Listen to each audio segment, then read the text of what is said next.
Creative টগলিতে আরও একটি নতুন রেসিপি নিয়ে চলে এসেছি। এই রেসিপিটা সম্পূর্ণ নিরামিষ আর খুব সহজে তৈরি করে নিতে পারবে।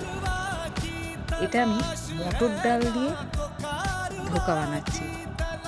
তো মটর ডালটাকে ভালো করে 8 থেকে 9 ঘন্টা ভিজিয়ে রেখেছিলাম, তারপরে মিক্সিতে পেস্ট করে নিয়েছি।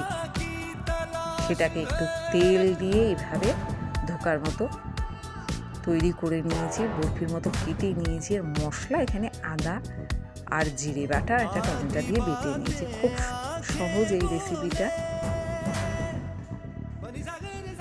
প্রথমে মটরের এই বরফিগুলোকে ভেজে নিচ্ছি।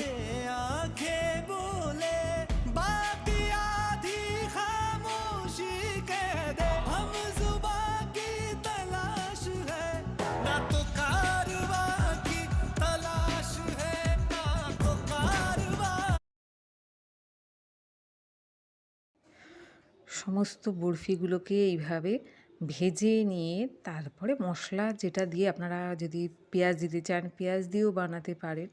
আমি নিরামিষ তৈরি করছি, তাই নিরামিষ আদা বাটা, জিরে বাটা আর টমেটো একসাথে পেস্ট করে নিয়েছি। এরপরে মশলা দিয়ে এইভাবে কষিয়ে বরফিগুলোর মধ্যে ছেড়ে দেব। ভিডিওটি কেমন লাগলো অবশ্যই কমেন্ট করে জানাতেও ভুলবেন না।